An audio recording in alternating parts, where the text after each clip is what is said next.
시청자 여러분 안녕하십니까? 뉴스9의 신동욱입니다. 하마스와 전쟁을 벌이고 있는 이스라엘이 탱크와 장갑차로 가자 지구를 완전히 포위한 채 지상군 투입 시기를 저울질하고 있습니다. 인질 문제처럼 고려사항이 많긴 하지만 지상군 전력이 가자 지구를 완전히 에워쌌고 탱크 진격에 앞선 초토화 전술로 가자 지구 곳곳을 공습하고 있습니다. 가자 지구 인근 자국민들에게는 72시간을 버틸 준비를 하라는 대피령도 떨어졌습니다. 양측의 사망자는 2,100명을 넘었습니다. 오늘 뉴스9는 조정린 기자의 보도로 시작하겠습니다. 가자지구 국경 주변에 탱크와 장갑차 행렬이 이어집니다. 약 30만 명의 병력이 배치되는 등 이스라엘군은 가자지구를 완전 봉쇄하는 이른바 철의 장막 작전을 펼치고 있습니다. אנחנו מייצרים הגנה חזקה על הגבול באמצעות קיר ברזל שמסתכל על כל אותם פרצות.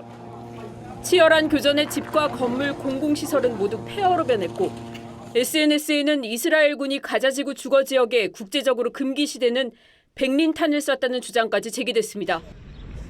이스라엘군은 가자지구 인근 자국민들에게 72시간 동안 버틸 수 있는 음식과 물 등을 충분히 마련한 채 대피를 준비하라고 통보했습니다.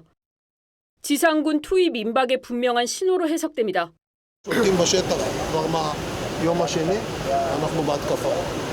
וזה ילך ויתעצם. 문제는 전선이 갈수록 확대되고 있다는 점입니다.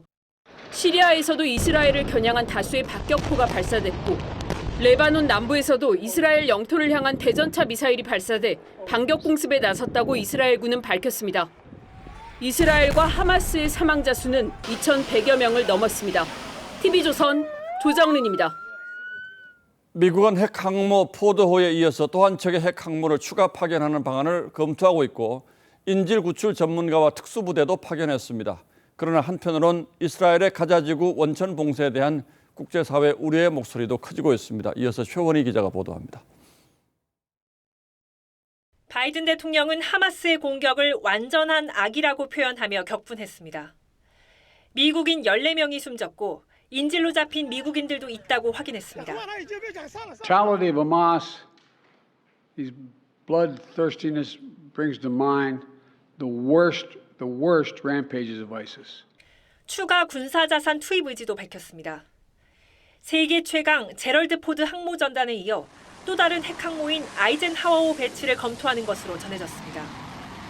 인질 구출 전문가와 특수작전 부대를 파견했고 미국이 지원한 포탄도 이스라엘에 도착했습니다. 블링컨 국무장관은 현지 시간 내일 이스라엘에 도착해 현장 상황을 확인할 예정입니다. The President has also tasked us with engaging in contingency planning for any and all escalation scenarios. 반미 전선도 뚜렷해졌습니다.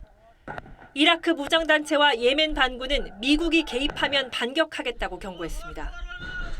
이런 상황에서 유엔과 유럽연합은 이스라엘의 가자지구 전면 봉쇄에 반대 입장을 표명했습니다.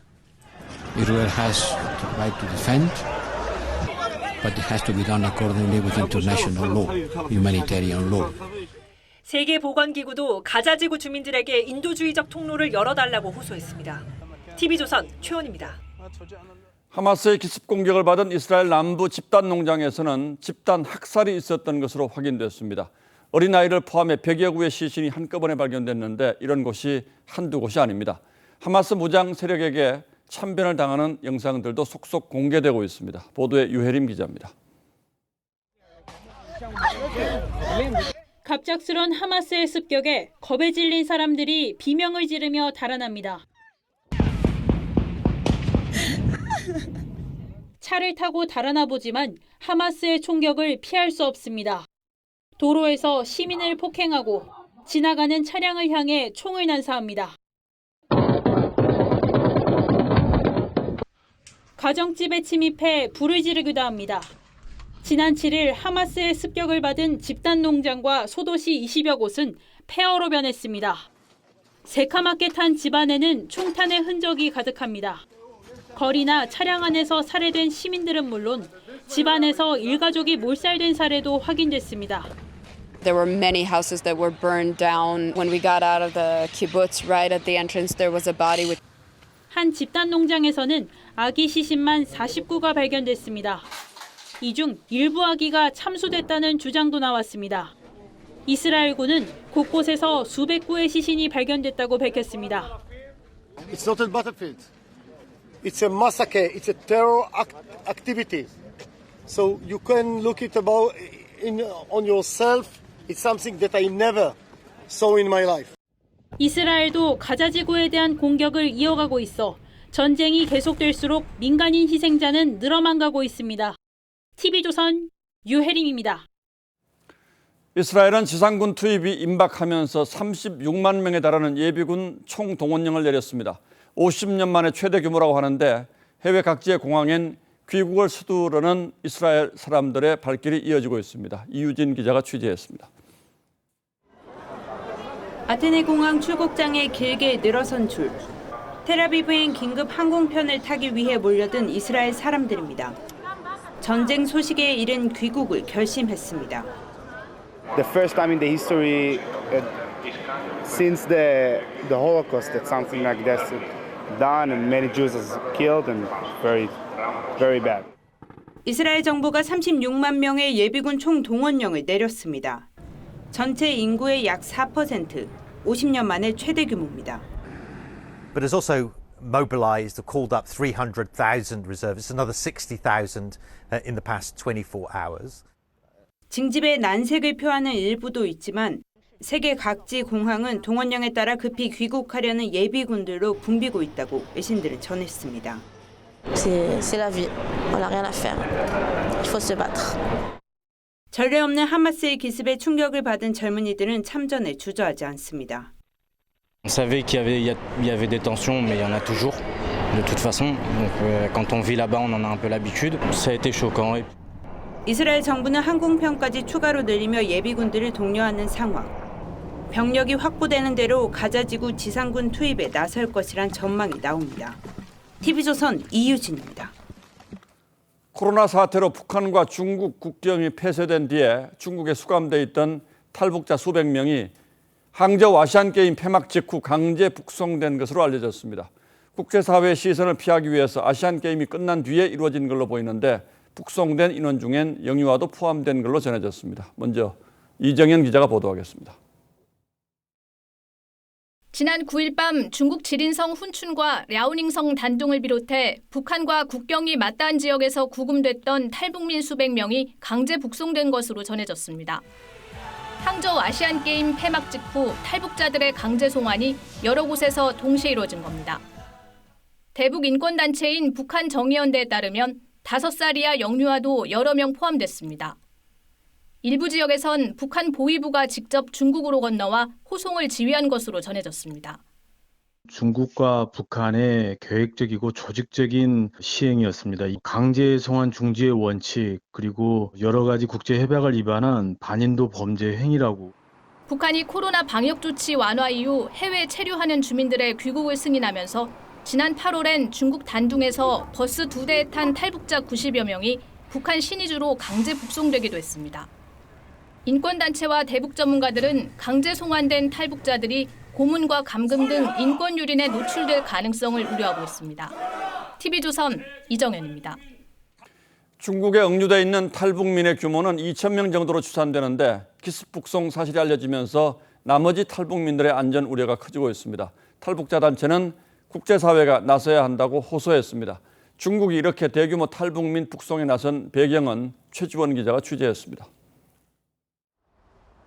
코로나19로 봉쇄됐던 북중 국경이 열리면서 중국에 구금돼 있던 탈북민들이 강제 북송될 수 있다는 우려는 그동안 꾸준히 제기되었습니다.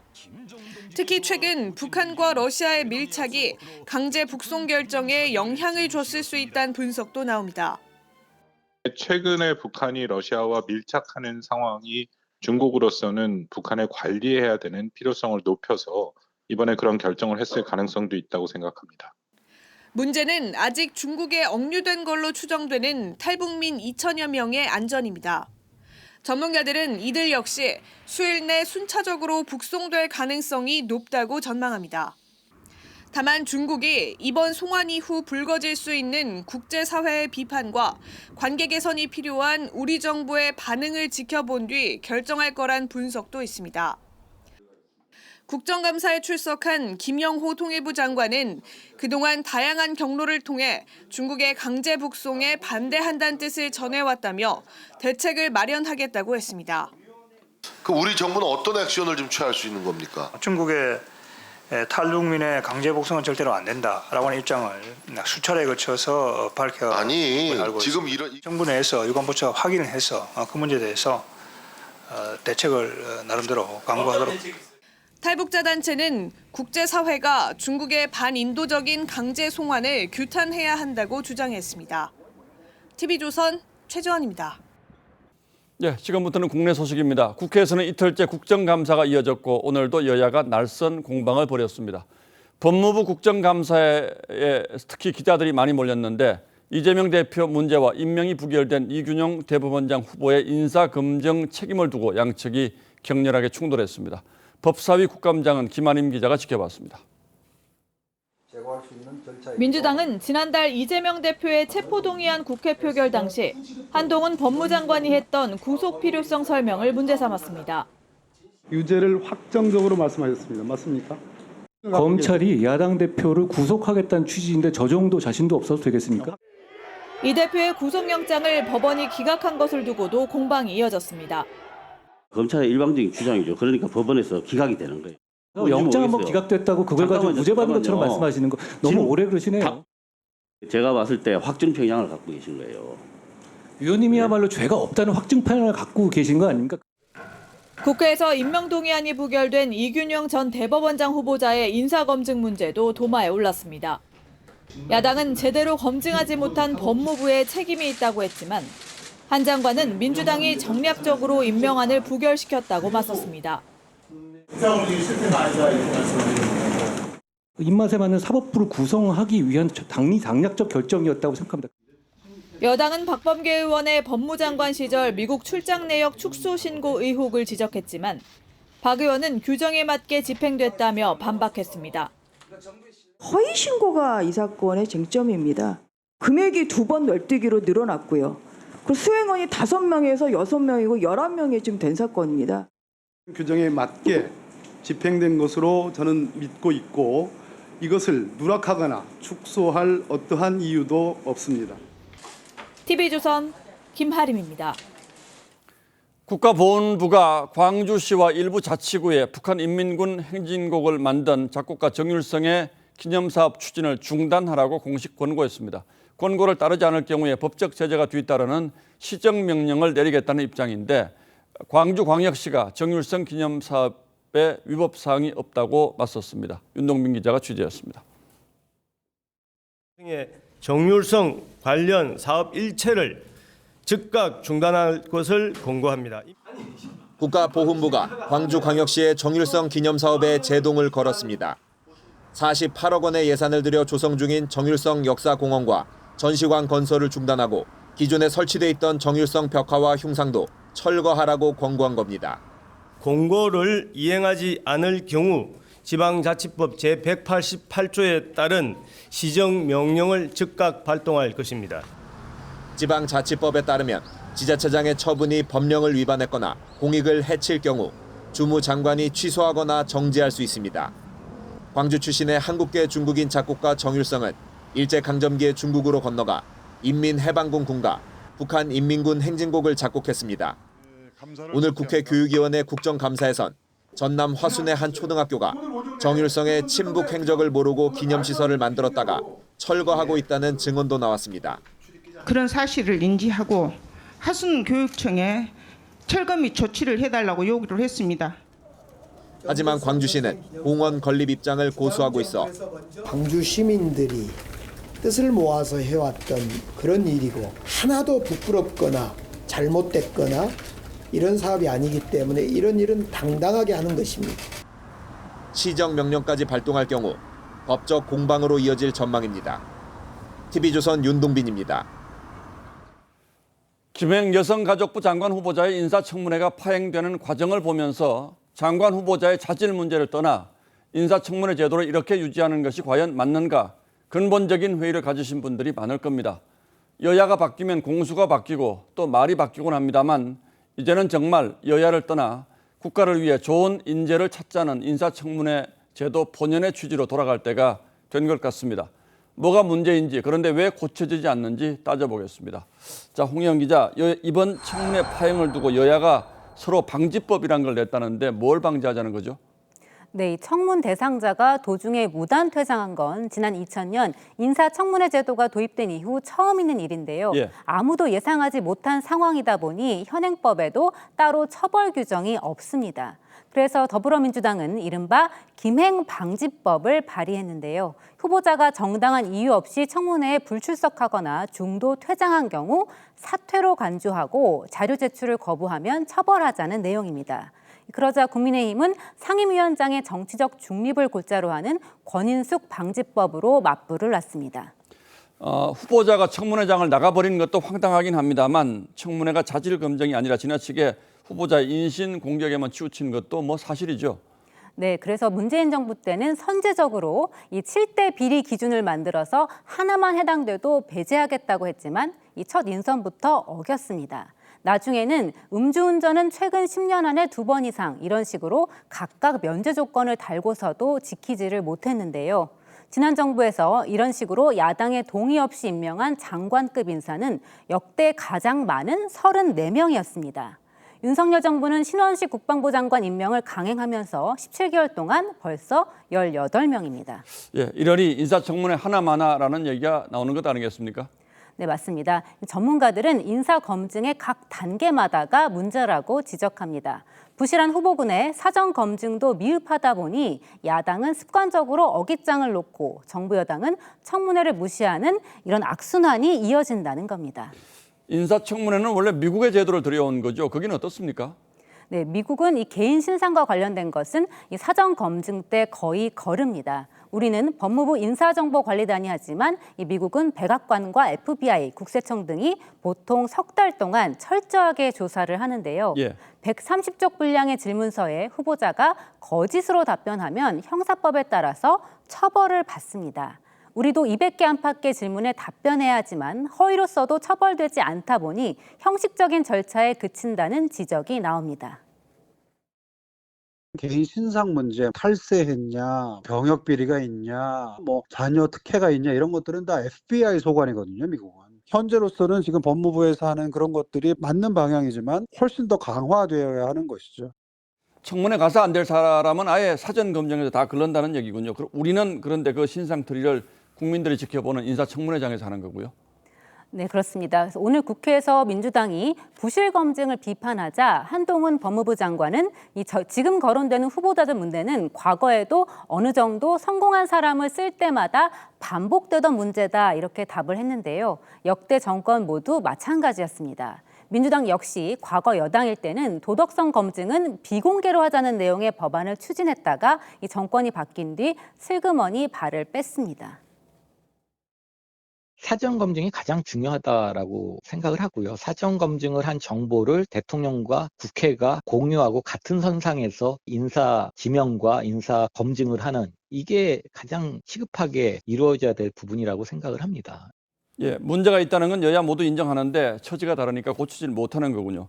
당장이 아니라 언제부터 한다라는 단서를 달아서라도 이 인사청문회 제도는 하루빨리 제도 정비하는 게 좋을 것 같습니다. 지켜보는 국민이 피곤하죠. 예, 홍영 기자 잘 들었습니다.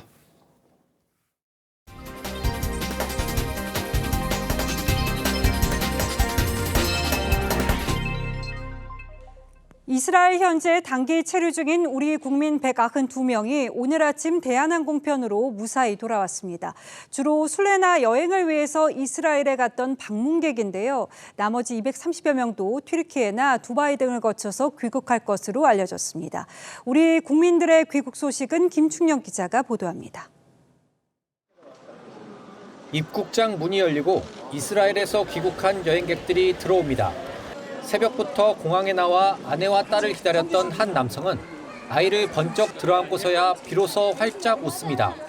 아내랑 계속 다이렉트 연락을 하니까 탱크 지나다니고 전투기 날아다니는데 괜찮다. 공항 편만 이렇게 미뤄지지 않으면 다행일 것 같다. 하마스의 공격 이후 이스라엘에서 직항 비행기가 들어온 건 처음입니다. 집에서 전혀 나오지가 않고 적막하고 고요한 상태입니다. 공습 경보가 나오는 거를 보고 어릴 것 있는 뭐 훈련 정도로 또 생각했지 이렇게 큰 일인 줄은 몰랐고. 정부는 우리 국민들이 안전하게 귀국할 수 있도록 항공편과 육로를 통한 출국 방법을 안내 중이라고 밝혔습니다. 이스라엘 단기 체류자 480여 명 중 오늘 192명이 귀국했고 60여 명은 육로를 통해 요르단으로 이동했습니다. 나머지 230여 명은 튀르키예나 두바이 등을 통해 조만간 귀국합니다. 윤석열 대통령은 미국 상원대표단과 만난 자리에서 이스라엘에 대한 하마스의 무차별 공격을 규탄한다고 말했습니다. 앞서 열린 경제안보 점검회의에선 우리 국민의 안전을 최우선으로 챙기도록 당부했습니다. TV조선 김충영입니다. 한국에 거주하고 있는 이스라엘과 팔레스타인인은 잠 못 이루는 날을 보내고 있습니다. 이스라엘 유학생에게는 친구가 하마스에 납치됐다는 소식이 전해졌고 팔레스타인 유학생은 가자 지구에 남은 부모님 생사를 알 수 없어서 발만 동동 구를 뿐입니다. 전정원 기자가 이들을 만났습니다. 차에서 내리자 고막을 찢는 듯한 폭발음이 들립니다.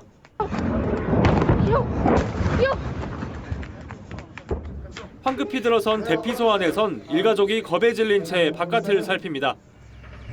무장단체 하마스가 이스라엘을 공격한 7일, 한국에 있는 이스라엘 유학생 A씨에게 현지 친구가 보내온 영상입니다. 우리는 뭐 전쟁 일어나서 라는 뭐 문제가 왔어요. 자랑하는 사람들 연락해서 아니면 문자를 보내서요. 괜찮아. 다행히 가족은 무사했지만 친구 몇 명이 하마스에 납치돼 생사도 모른다는 소식에 충격에 휩싸였습니다. 내 학생 친구들이 있는데 그 사람들은 가자 쪽으로 납치됐어요. 어떻게 살려줄 수 있는지 잘 모르겠어요.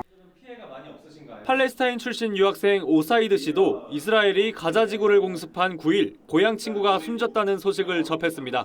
어렸을 때 학교 다녔던 친구인데 그냥 가족들이랑 앉아 있다가 폭탄이 내려와서 다 죽었어요. 전기와 통신이 끊겨 가족은 안부조차 확인할 수 없습니다. 부모님이 내일까지 살 수 있는지 없는지 계속 걱정되죠. 양측 충돌이 이어져 피해가 속출하지만 당장 귀국하기도 여의치 않아 2억만 리 타국에서 애만 태우고 있습니다. TV조선 전정원입니다. 가을 꽃게철이 돌아오면서 이 백령도 등 서해 황금어장에서 중국 어선들의 불법 조업이 기승을 부리고 있습니다. 해경은 조타실 철문을 개방하기 위해서 전기톱을 동원할 정도였는데요. 창고에서는 꽃게와 까나리가 쏟아져 나왔습니다. 강석 기자입니다. 어제 오후 4시 반쯤 인천 백령도 앞바다에서 불법 조업이 의심되는 70톤급 중국 어선이 발견됩니다. 해경 특수진압대원들이 거센 파도를 헤치고 중국 어선에 오릅니다. 중국 선원들은 이미 철문으로 잠긴 조타실로 달아났습니다. 조타실 개방 시도하겠다. 쇠로 된 지렛대로 철문을 열지 못하자 전기톱까지 등장합니다. 중국 어선 조타실 개방 완료. 불법 조업 중이던 중국 어선이 사용한 그물엔 꽃게가 수북하고 냉동 창고 안에는 까나리가 쌓였습니다. 불법 어획물로 보이는 다수의 꽃게가 확인되었을 많은 양의 까나리가 어창 하부에 적재되어 있어요. 납포된 어선과 선원들은 인천 해경 전용부도로 압송됐습니다. 이 중국 어선은 해경에 단속됐을 때 NLL로 도주하는 시간을 벌기 위해 조타실을 철문으로 굳게 봉쇄해놨습니다. 단속을 피하기 위해 중국 어선들은 수단과 방법을 가리지 않습니다. 쇠창살과 철조망을 쳐서 아예 등선을 못하게 배를 선회시키거나 선회시키면서 시간을 지연하고 지난달 하루 평균 120척 정도였던 서해 불법 조업 중국 어선은 꽃게잡이철인 이번 달 들어 180척까지 늘어나고 있습니다. TV조선 강석입니다. 대형 건물에 설치된 실외 냉난방기에서 유해 물질이 쏟아져 나온다는 지적이 잇따라서 지난해 정부가 배출 기준을 강화했죠. 제조사는 강화된 기준에 맞춰서 생산하고 있다고 정부에 보고했는데 정말 기준이 잘 지켜지고 있는지 저희가 전문가들과 함께 초등학교 등 공공기관을 돌아봤습니다. 강화된 기준은 고사하고 기존 기준에도 미치지 못했습니다. 장세희 기자가 단독 취재했습니다.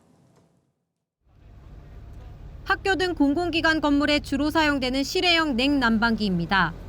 유해물질이 많이 배출된다는 지적에 정부는 지난해 냉난방기의 질소산화물 배출 기준을 50ppm 이하에서 15ppm 이하로 강화했습니다. 제조사들도 강화된 기준에 맞춰 제조 설치하고 있다고 정부에 보고했습니다. 서울의 한 초등학교 옥상. 옥상 실외기에서 배출되는 질소산화물이 얼마나 되는지 수치를 측정해봤습니다. 322ppm으로 기준치인 15ppm보다 무려 22배나 높게 나왔습니다. 또 다른 공공기관 냉난방기에선 28배 높은 425ppm까지 치솟았습니다. 올해 제조된 실외 냉난방기 6개를 조사해본 결과 모두 강화된 기준치는 물론이고 기존 기준치도 초과하는 질소산화물이 배출되는 것으로 확인됐습니다. 질소산화물은 호흡기와 심혈관 질환을 일으킬 수 있는 1급 발암물질입니다. 환경부는 전수조사를 통해서 문제를 파악하고 우리 아이들의 건강을 지키기 위해서 시급히 개선 방안, 후속 방안을 마련해야 할 것으로 보입니다. 올해 공공기관에 설치된 실외형 냉난방기만 5,100여 대. 환경부는 제조사의 전수조사와 개선 조치를 요구한 상태라고 했고 제조사도 설치 환경 등을 포함해 정밀하게 점검하겠다고 밝혔습니다. TV조선 장세희입니다.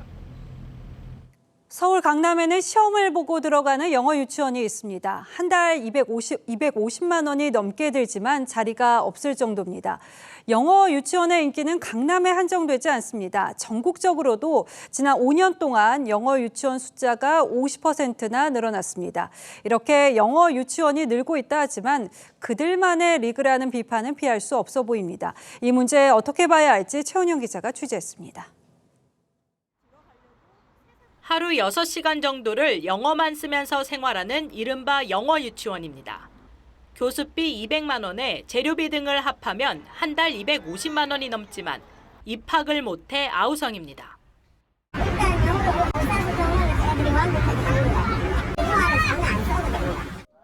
영어 유치원 입학 시험에 대비해 4살 때부터 과외를 할 정도입니다. 다 달리니까 과하지만 그냥 분위기가 이렇게 만드는 것 같아요.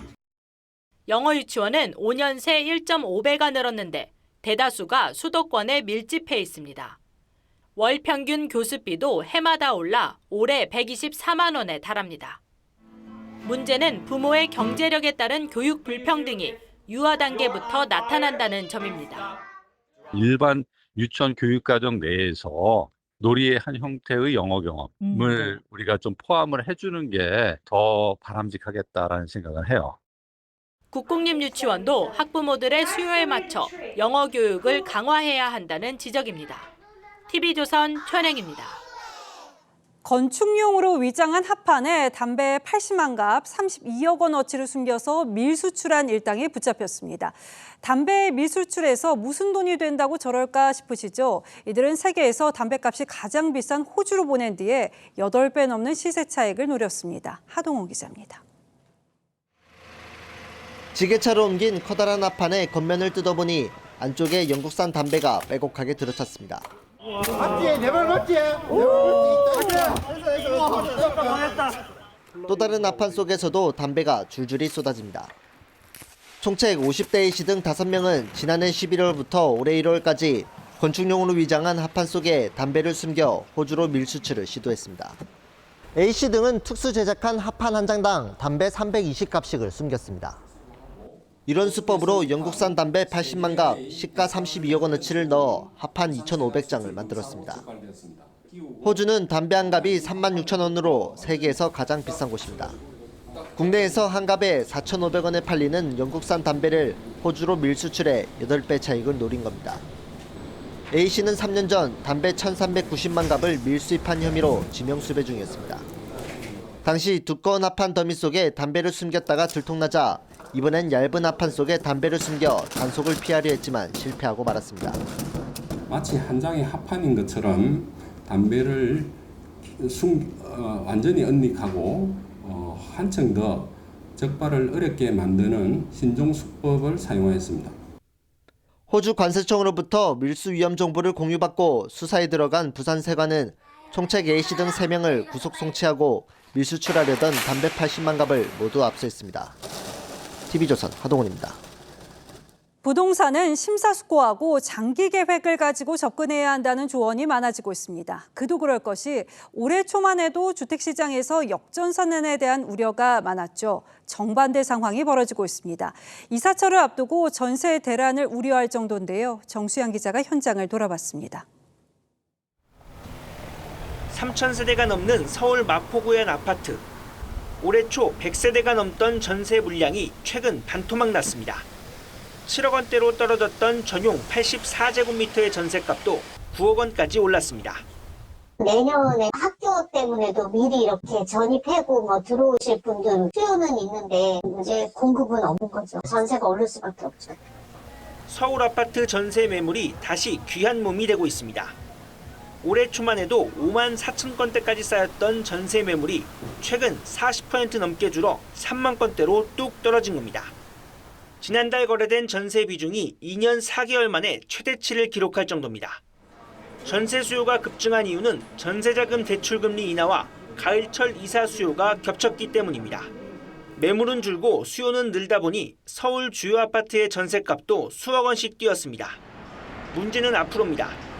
올해 착공 인허가 물량이 크게 줄어든 데다 내년 서울 아파트 입주 물량은 8천 가구에 불과하기 때문입니다. 아파트 전셋값이 오르면 결국 집값 상승으로 이어질 수밖에 없고 공급이 부족한 지역을 중심으로 주택시장이 다시 불안해질 가능성이 큽니다. 전세대란 가속화의 우려가 나오는 가운데 정부는 전세시장 상황에 면밀히 대응하겠다고 밝혔습니다. TV조선 정수양입니다. 전세뿐 아니라 아파트 매매 시장 기류도 확 달라졌습니다. 연초만 해도 미분양 단지들이 외제차와 명품백 등 각종 혜택을 내걸어도 수요자들이 외면했는데 지금은 아무 혜택이 없는데도 수요자들이 몰리는 겁니다. 그 이유를 김혜나 기자가 취재했습니다. 서울 강북구의 한 주상복합 아파트 공사 현장. 지난해 4월 분양에 나섰지만 계약 포기가 속출해 지난 8월 8번째 무순위 청약까지 진행했습니다. 원주민 있잖아요. 분양가를 시세 2배를 쳐줘가지고 내보냈거든요. 우리가 생각할 때도 그랬어. 이거 분명히 미분양 날 거다. 하지만 최근엔 상황이 달라졌습니다. 시세보다 2억 원가량 비싸 고분양가 논란이 있었던 이 단지는 뒤늦게 수요자가 몰리며 남은 물량이 대부분 팔렸습니다. 올해 수도권에서 84제곱미터형 아파트의 분양가는 10억 원대가 주류가 된 상황. 여기에 원자재값 상승 여파로 건축비가 오르고 공급난 우려까지 겹쳐 분양가가 더 뛸 거란 전망이 퍼지자 다급해진 수요자들이 장기 미분양에까지 관심을 보인다는 분석입니다. 지난 2월 7만 5천여 가구였던 전국 미분양 주택은 6개월 연속 줄어 6만 1천여 가구까지 떨어졌습니다. 과거에 분양 나왔던 것이 오히려 되려 상대적으로 저렴해 보이는 효과와 더불어서 미분양 단지 다시 살펴볼까 이런 식으로. 다만 악성으로 불리는 준공후 미분양은 여전히 무시할 수 없는 수준이어서 전문가들은 지역과 입지에 따른 양극화 현상이 계속 이어질 것으로 전망했습니다. TV조선 김예나입니다. 서울 강서구청장 보궐선거가 오늘 저녁 8시에 끝났고 최종 투표율은 48.7%로 집계됐습니다. 여야 지도부가 총력전을 펼치면서 투표율도 예상보다는 꽤 높았던 셈이죠. 개표가 시작됐을 것 같은데 현장 연결해 보겠습니다. 자, 신유만 기자. 네, 개표소가 차려진 서울 강서구 마곡 레포츠 센터에 나와 있습니다. 예, 신 기자 들어보니까 개표가 이제 막 시작이 된 것 같군요. 네, 조금 전인 8시 53분부터 개표가 시작이 됐습니다. 강서구 곳곳에 투표함이 몰려들고 있는 가운데 선관위는 우편 투표함과 사전 투표함부터 개표를 시작했습니다. 당선자의 윤곽은 개표가 조금 더 진행된 밤 11시를 전후해서 나올 것으로 예상됩니다. 오후 8시까지 진행됐던 오늘 보궐선거의 최종 투표율은 48.7%였습니다. 강서구 유권자 50만여 명 가운데 24만 3천여 명이 투표에 참여했습니다. 지난해 치러진 지방선거보다는 3%포인트 낮은 투표율이지만 기초단체장 1명을 뽑는 평일 보궐선거라는 점을 감안하면 비교적 높은 것으로 평가됩니다. 예, 여야 지도부가 이번 유세에 사활을 걸었던 만큼 선거 결과에도 지금 관심이 아주 크게 지켜보고 있겠죠. 네, 말씀해 주신 대로 여야 모두 이번 선거에 사활을 걸었습니다. 질 경우에 여야 모두 어느 쪽이든 간에 타격이 불가피하기 때문에 여야 지도부는 선거 결과를 예의주시하고 있습니다. 앞서 민주당 홍익표 원내대표는 윤석열 정권의 독주를 막아야 한다며 지지층의 투표를 독려했고 국민의힘 김기현 대표 역시 이번 선거가 강서 발전의 시발점이 될 거라며 한 표를 호소했습니다. 민주당 지도부는 오후 7시 50분부터 진교훈 후보 캠프에 모여서 개표 상황을 지켜보다 지금은 잠시 자리를 비웠고요. 1시간쯤 뒤에 다시 모일 예정입니다. 국민의힘은 이철규 사무총장이 김태우 후보 선거 캠프를 찾아 당원들을 격려했습니다. 강서구 개표소에서 TV조선 신유만입니다. 민주당 김병욱 의원 보좌관이 오늘 검찰의 압수수색을 받았습니다. 지난 대선 직전 한 인터넷 매체가 녹취록을 공개하며 윤석열 대통령이 검사 시절 대장동 일당을 봐준 것처럼 보도했는데 이게 허위 보도라는 의혹이 발견됐기 때문입니다. 세부 내용은 다르지만 뉴스타파가 보도한 김만배 신앙님 녹취록과 같은 내용이어서 뭔가 석연치 않은 움직임이 있었던 것으로 검찰은 의심하고 있습니다. 구체적인 내용은 김보건 기자가 전하겠습니다. 검찰 수사관이 민주당 김병욱 의원의 보좌관 최모 씨의 국회 사무실에 들이닥칩니다. 검찰 특별수사팀이 대선 개입 여론조작 사건과 관련해 강제 수사에 나선 건데 인터넷 매체 리포액트 대표 허모 씨의 집과 사무실도 압수수색 대상에 포함됐습니다. 검찰은 대선을 8일 앞둔 지난해 3월 1일 허 씨가 부산저축은행 관계자 이모 씨와 최재경 전 대검 중수부장의 대화 내용이라며 공개한 이 매체의 보도에 주목합니다. 이 씨가 대출 브로커 조우영은 김양 부산저축은행 부회장의 심부름꾼이라고 말하자 당시 윤석열 검사 상관인 최 전 중수부장이 윤석열이 그런 말을 했다고 맞장구를 쳤다는 내용이었습니다. 제가 녹취록을 다 공개를 해드렸습니다. 이런 내용만 가지고도 사실은 다 이제 윤석열이 대장동 범인들 봐준 뒷배라는 게 확인이 되는 건데. 하지만 검찰은 이 녹취가 이모 씨와 제3의 인물 간 대화였는데 최 전 중수부장과의 대화로 조작됐다고 보고 있습니다. 최 전 중수부장은 TV조선에 이 씨와 최 전 보좌관 모두 모른다고 밝혔습니다. 검찰은 녹취 속 제3의 인물이 김병욱 의원의 보좌관 최모 씨로 의심하고 압수물 분석이 끝나는 대로 녹음 파일이 보도된 경위 등을 확인할 계획입니다. TV조선 김보건입니다. 우리 경제의 기초 체력을 나타내는 경상수지가 넉 달 연속 흑자를 기록했습니다. 아쉽게도 부진한 수출을 더 쪼그라든 수입이 가려놓은 불황형 흑자입니다. 이 하반기에는 수출 반등으로 이어질 수 있을까요? 김지아 기자가 짚어봤습니다. 지난 8월 우리나라 경상수지는 48억 1천만 달러, 흑자로 집계됐습니다. 지난 5월부터 넉 달 연속 흑자 행진이지만 마냥 웃을 수만은 없습니다. 수출보다 수입이 더 크게 줄어들면서 생긴 불황형 흑자이기 때문입니다. 석유와 반도체 등 수출은 1년 전보다 8.3% 줄어든 데 비해 원자재와 소비재 등 수입은 22.8%나 쪼그라든 겁니다. 수출이 지난해 10월부터 12개월 연속 역대 최장 기간의 감소세를 기록하면서 누적 무역 적자는 250억 3천만 달러로 또 규모가 불어났습니다. 한국은행은 반도체 경기 회복으로 올 4분기 경기가 개선될 것이란 기대감에 올해 경제 성장률 전망치를 1.4%로 제시한 상황. 불확실성이 되게 커진 건 맞고요. 근데 아직까지는 국제금융시장이나 우리나라 시장도 일단 장기화될 가능성은 좀 낮게 보는 것 같습니다. 하지만 미 연준의 긴축 기조가 길게 이어질 조짐을 보이는 데다 이스라엘 팔레스타인 사태로 인한 유가 급등 우려 등 글로벌 악재들이 발목을 잡기 시작하면서 우리 경기 향방은 더욱 짙은 안개 속으로 접어들고 있습니다. TV조선 김자입니다. 그동안 긴 불황에 빠졌던 반도체 업황이 살아나는 분위기입니다. 삼성전자가 올해 처음으로 조 단위 영업이익을 달성했고 최근 반도체 가격도 오르면서 기대감이 커지고 있습니다. 반등의 신호탄으로 볼 수 있을지 박상현 기자가 전망했습니다. 삼성전자가 반등의 신호를 보냈습니다. 3분기 잠정 실적을 발표했는데 매출 67조 원에 영업이익 2조 4천억 원을 달성했습니다. 올해 첫 조 단위 영업이익입니다. 모바일 부문의 실적이 살아났고 반도체 부문의 적자 폭이 줄어든 것이 실적을 견인했습니다. 4분기 전망은 더 낙관적입니다. 반도체 감산 효과가 본격적으로 나타나면서 가격도 상승할 전망입니다. 실제 D램 범용 제품 가격은 지난달 1.44달러에서 한 달 만에 5% 가까이 올랐습니다. 실적 발표를 앞둔 SK 하이닉스 역시 적자 폭이 줄어들 것으로 예상되면서 국내 반도체 업계가 되살아날 것이라는 분석이 나옵니다. 상반기에 메모리 반도체 업체들이 생산량을 감소를 하면서 재고 조정과 가격도 어느 정도 안정세로 접어들었기 때문에 더 이상 나빠질 일은 없다. 여기에 미국이 우리 반도체 기업의 중국 공장 내 장비 반입을 허용한 것도 실적이 좋아질 거란 기대감을 키우고 있습니다.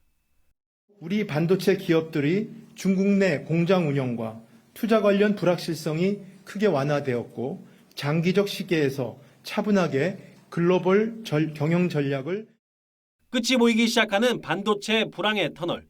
오늘 삼성전자 주가는 3% 가까이 올랐습니다. TV조선 박상현입니다. 아이들이 좋아하는 장난감 블럭으로 종묘 제례악이나 한국무용 등 우리 고유의 전통 문화를 재현해낸 전시가 열렸습니다. 보다 단순 명료해진 한국의 미를 느껴보시죠. 이정민 기자가 담아왔습니다. 우리나라 1호 국가무형문화재로 유네스코 문화유산인 조선시대 제사 종묘 제례악. 오방색 차림 무용수와 화려한 꽃장식이 일품인 공던지기 놀이와 춤, 포구락도 블럭 완구로 재탄생했습니다. 흔들거리는 술 장식부터 전통 악기까지 그대로 재현됐습니다. 작가 소진호 씨가 우리 전통 문화를 보다 쉽고 재미있게 알리고 싶어 누구나 집에 한 조각은 있을 법한 친숙한 장난감 블럭을 소재 삼았습니다. 전 세계 어린이들도 좋아하지만 성인들도 굉장히 좋아하는 아이템이더라고요. 이 다양한 블록을 가지고 우리의 멋을 조금이라도 보여줄 수 있다면 좋지 않을까. 전통춤, 승무와 항무 같은 무형문화재뿐 아니라 하회탈과 신라시대 유물인 용 얼굴무늬 기와, 갑진년을 상징하는 청룡과 문방사우 등 300여 점을 선보입니다. 무용수들의 모자에는 제가 레고에서 다이빙을 하는 그 심해 잠수부들의 오리발을 이용해서 모자를 표현했고요. 다양한 방식으로 수집한 부품 가운데 딱 맞는 블럭을 찾아 설명서 없이 조립하며 시행착오를 거쳐 완성한 작품들입니다. 아이들 완구 블럭을 가지고 전통적인 한국의 미를 재현했다고 하는 점이 특이하고요. 미술의 기존의 어법, 방법론, 재료 체험을 확장시켜서 오랜 전통과 역사가 깃든 문화유산이 조립의 미학을 통해 블럭 조각처럼 명료하고 쉽게 재탄생했습니다. TV조선 이정민입니다. 튀니지와의 평가전이 이틀 앞으로 다가왔지만 주장 손흥민은 사흘째 훈련에서 제외됐습니다. 부상 우려가 나오고 있는데요. 손흥민이 현재 상태를 직접 밝혔습니다. 이다손 기자가 만났습니다. 141년 구단 역사에서 비유럽 선수로는 처음으로 주장이 된 손흥민. 손흥민 스스로도 전혀 예상하지 못한 일이었습니다. 저를 쳐다보시는 눈빛이 예사롭지 않으시더라고요. 갑자기 한마디를 하려고 하니까 너무 긴장이 되는 거예요. 가만히 서가지고 뭐 박수만 한 20번 친 것 같은데. 주장을 맡으며 팀과 개인 성적을 모두 잡는 맹활약 속 10월 A매치에 소집됐지만 손흥민은 4일째 훈련에서 제외됐습니다. 허벅지 부상이 우려되고 있는 상황. 작년에 비하면 뭐 아무것도 아니죠. 뭐 이렇게 무리하지 않는 게 더 좋은 상황인 것 같아서 하루하루 조금 더 좋아지는. 손흥민의 나이가 30대로 접어든 만큼 대표팀에서도 적절한 관리가 필요하다는 목소리가 나오고 있습니다. 기회를 받는 것조차도 특혜고 뭐 휴식을 받아야 된다 이러는 것도 뭐 사실은 어떻게 보면 특혜인데 제가 잘 컨트롤해서 경기장에서 할 수 있도록 할 테니까 너무 걱정하지 않으셨으면 좋겠어요. 13일 튀니지전 출전 여부는 내일 팀닥터의 최종 의견을 거쳐 결정될 예정입니다. 팬분들한테 100% 또 120%의 즐거움을 선사할 수 있었으면 좋겠고 TV조선에서 중계를 하신다고 하니까 재밌게 또 즐겁게 봐주셨으면 좋겠습니다. TV조선 이다솜입니다.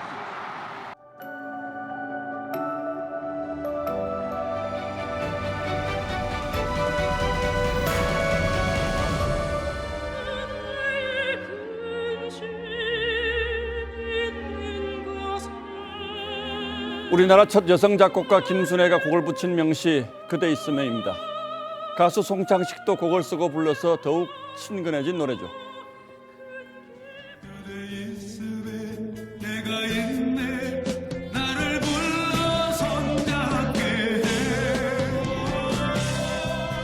한국인이 애송하는 사랑시에 꼽히지만 시인 김남조가 노래한 사랑은 신을 향한 탄식과 갈망, 기쁨과 구원입니다. 막달라 마리아와 예수를 한 쌍을 내 문학의 수은지로 삼았다. 그가 95이던 작년 가을 서울 반포천변 피천덕 산책로를 찾았습니다. 구반포 아파트에 살며 주옥 같은 글을 남긴 시인이자 학자 피천덕을 기리는 길이죠. 휠체어를 탄 노 시인이 스승의 동상을 반갑게 어루만집니다. 동상 옆에 펼쳐놓은 피천덕 시 찬사 앞에서 소회를 말합니다. 시인이 젊어서 시집을 낼 때 스승이 추천사로 써주었던 시죠. 내 그대의 시를 읽고 무지개 쳐다보며 소리치는 아이와 같이 긴 나팔을 들어 공주의 탄생을 알린다. 그리고 다시 돌아온 가을, 김남조는 이 눈부신 날들을 내려주시는 하늘로 돌아갔습니다. 96해 생과 이런 애가 넘는 시의 삶을 거두고 선종했습니다. 피천덕은 그의 초기 시를 가리켜 거친 사냐의 비애와 삭풍에 피어나는 야생 백합이라고 했습니다. 그렇듯 어릴 적 그의 삶은 어두웠습니다. 아버지와 세 동생을 잃고 어머니와 단 둘이 살았죠. 폐결핵까지 찾아왔지만 그때 눈뜬 가톨릭 신앙은 시의 길을 밝혀준 등불이 되었습니다. 그는 문학은 사랑을 말해야 한다고 믿었습니다. 시인 역시 희망의 수사학으로 상처받은 사람들을 위로해야 한다고 했습니다. 그렇듯 93세도 시집을 내며 모두 1000편이 넘는 생명과 사랑의 시를 썼습니다. 화가 황주리가 그의 시에 바친 이 그림처럼 그대만큼 사랑스러운 사람을 본 일이 없다고 위로했죠. 얼어붙은 겨울바다 앞에서 참여하며 나를 가르치는 건 언제나 시간, 끄덕이며 긍정했습니다. 그는 노년의 육체적 고통 속에서도 숨쉬는 일이 위대하고 가슴 벅차다고 했습니다. 태어나서 좋았다고, 살게 돼서 좋았다고, 오래 살아서 좋았다고 생을 찬미했습니다. 때로 사람이 밉고 사는 게 버거울 때 시는 무엇보다 큰 위안입니다. 눈과 귀를 밝혀주고 가슴과 머리를 씻어주죠. 기쁜 마음으로 하나님에 순종하며 지친 이들의 등을 토닥여주던 김남조의 시가 바로 그랬습니다. 다시 가을입니다. 아름다워서 고맙습니다. 우리의 복입니다. 나의 복입니다. 가을이 올 때마다 그가 그리울 것 같습니다. 내가 생각하는 인생은 정말 아름다워서 참 견디기 어려워요. 10월 11일 앵커의 시선은 김남조였습니다.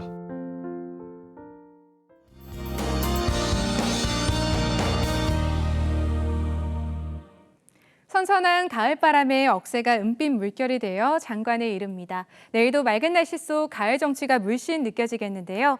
단 내륙을 중심으로는 일교차가 10에서 15도까지 크게 벌어집니다. 체온 조절 잘 해주시기 바랍니다. 내일 아침까지 내륙으로 가시거리 200m 미만의 짙은 안개가 예상돼서 출근길 안전운전 해주셔야겠고요. 안개가 걷히고 나면 청명한 하늘 드러나겠습니다. 내일 아침 서울이 13도로 오늘만큼 쌀쌀하겠고 강원 내륙과 산지에서는 서리가 내릴 수 있겠습니다. 낮에는 기온이 올라서 서울과 창원이 23도 예상됩니다. 동해안은 내일까지, 제주 해안은 당분간 너울성 파도를 조심하셔야겠고요. 오후부터 제주 남쪽 먼바다는 물결이 최대 3m로 높게 일겠습니다. 다가오는 토요일 오전부터 밤 사이에는 중부와 전북에, 오후에는 남부 내륙에서도 비가 내리겠습니다. 날씨였습니다.